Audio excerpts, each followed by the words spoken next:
बाणेर येथील 5-1-ब survey number मधील वडिलोपार्जित जमिनीमधील रहिवासी संतोष जगदीश लोंढे व त्यांचे चुलते दशरथ लोंढे यांचे राहते घर बिल्डर कैलास वाणी कैवल्यवाणी यांच्याबरोबर कोर्टामध्ये दावा न्यायप्रविष्ट असतानाही कैलास वाणी कैवल्यवाणी यांच्या सांगण्यावरून लोंढे यांच्याशी घराची तोडफोड करून या दलित मांगारोडी समाजातील कुटुंबाला बेघर करण्याचा प्रयत्न या बिल्डरने केलेला आहे। त्यामध्ये घरातील मौल्यवान वस्तू गाडीमध्ये भरून घेऊन गेलं होतं। या गुन्ह्याची कंप्लेंट बाणेर पोलीस स्टेशन येथे FIR दाखल असून मुख्य आरोपी कैलास वाणी कैवल्यवाणी यांना केसमध्ये न घेता त्यांचं नाव वगळण्यात आलं होतं। तसेच जे आरोपी या गुन्ह्यांमध्ये आहेत ते फरार होते। त्या कारणामुळे काल 24 ऑगस्ट रोजी डॉक्टर बाबासाहेब आंबेडकर पुतळा पुणे येथे धरणे आंदोलन करण्यात आलं। या समयी रिपब्लिकन पार्टी ऑफ इंडिया मांग गारुडी क्रांती सेना तसेच लहुजी क्रांती सेना यांच्या माध्यमातून आंदोलन घेण्यात आलं।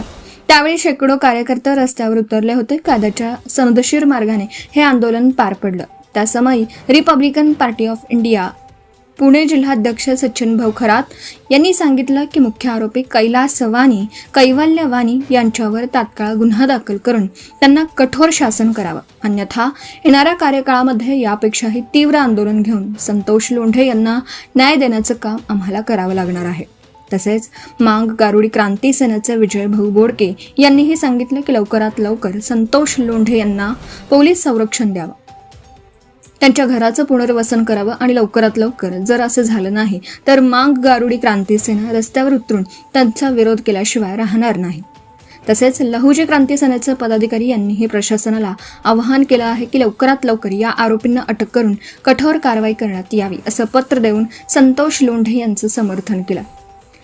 RPI पुणे शहराध्यक्ष अशोक जगताप यांनीही या प्रकरणाचा जाहीर निषेध नोंदवलेला आहे। त्यासमयी संतोष लोंढे यांनी झालेलं प्रकरण कमिशनर ऑफ पोलीस पुणे यांच्यापुढे मांडलेलं आहे आणि अतिरिक्त कमिशनर साहेबांनी समोरील पोलीस स्टेशनला सांगितलंय की या गुन्ह्यांमध्ये जे जे दोषी असतील त्यांच्यावर तात्काळ कारवाई करून गुन्हा दाखल करण्यात यावा। त्यासमयी सर्व कार्यकर्त्यांनी महापुरुषांच्या घोषणा देत तसेच जे मुख्य आरोपी आहेत त्यांच्या विरोधी निषेध घोषणा देत ते आंदोलन पार पडलं। Subscribe now and press the bell icon. Never miss an update.